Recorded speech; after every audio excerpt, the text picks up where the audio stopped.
I was just strolling along the beach here and I found this washed up log, which looks like it could be a great to make a Swedish stove or a Finnish stove. They've got a couple of names. If you're not sure what one of those is, watch the video and you'll find out.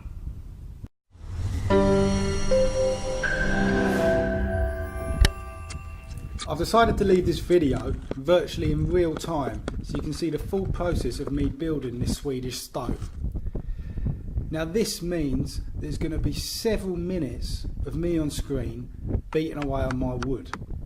I realise this might not be the most attractive scene to all of my viewers, so therefore I will include on the screen links to the next chapter, so you can just watch as much of me beating away as you want to, and when you get bored you can just fast forward to the next chapter and see the next stage in the process of building this Swedish stove. What I'm doing here is I'm using my knife to open up the cracks in the top of this log. This log had already dried out into 4/4. It was virtually opening up on its own. I thought I would be able to open up completely just using the knife, but it turned out it was a lot tougher and firmer than I initially assumed. So I forgot about using the knife to open up completely, and I went away into the woods and I picked up some wooden sticks which I used to wedge open the log. So if you want to see me wedging open my wood, click on the link right now, or you can continue to watch me stabbing my wood.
So I tootled off and I found some bits of wood in the woods there, and then I came back and decided to, the knife, prying open with the knife wasn't working, so I had to get a little bit more persuasion into those cracks with wooden wedges. So what I'm doing now is I'm just sharpening up this wooden wedge so that I'll be able to force it into the initial cracks in the top of the log, and then I beat it down with a stone. I do this all the way around, putting a wedge into each of the cracks. If you want to see me wedging my cracks, continue to watch the video. If you don't and you want to see me collecting tinder instead, click on the link and you'll go to the next chapter where I'm actually collecting tinder.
So with a little bit of persuasion there, what you end up with is a cruciform at the top of your log with a little cavity there and then air spaces in the cross here.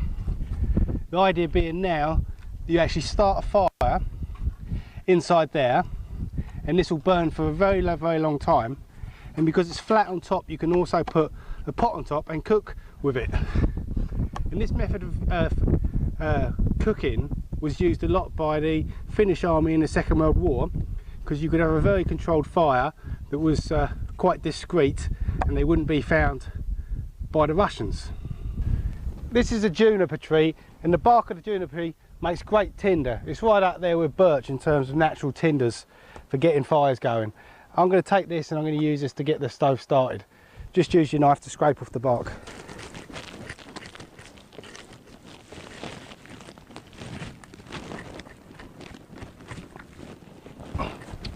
We're going to get it started with a mixture of pine needles and juniper bark. I've leant it over because it's quite blustery here today.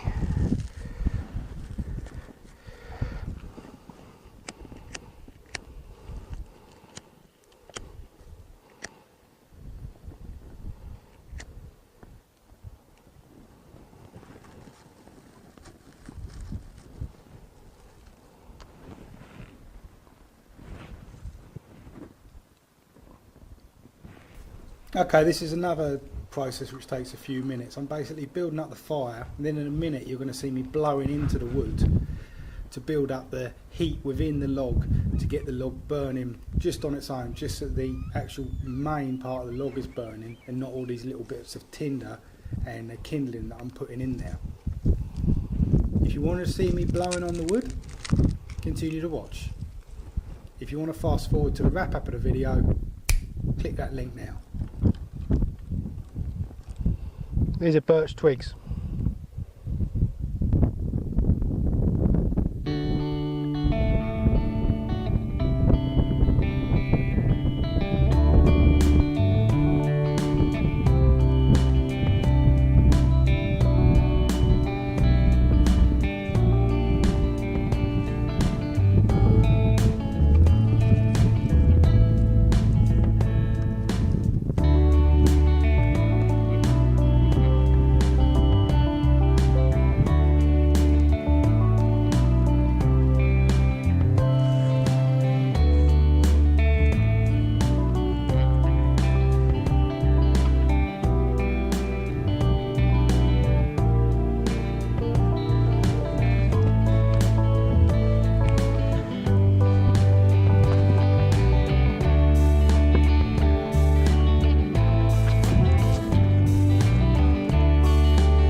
Taking a bit of effort to get it going.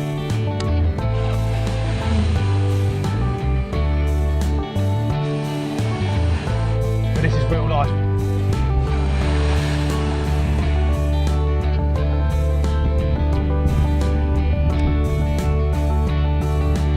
You see the wind blowing it. But obviously what I'm trying to do is get the temperature in the stove hot enough so it starts burning properly. And a good blast of the humble air seems to be doing the trick.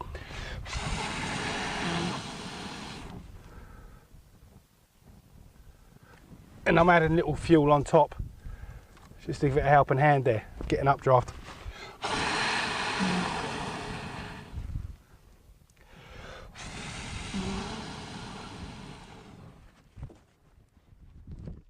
This Swedish stove is now burning really well. It's self-sustaining inside, and if you had a pot of water you could put it on top of there and you get it boiling. This would actually last for several hours burning like this. It gives you just enough heat to cook on. So it's a perfect way of having a very discreet fire when you're outdoors and have a good time. Thanks for watching this video, guys. Appreciate you dropping by, watching this little project, building this little stove. If you're not already subscribed, please consider subscribing. If you've enjoyed the video, give me a big thumbs up, get down in the comments, leave any comments, and I'll see you next time on the Humble Trekker channel.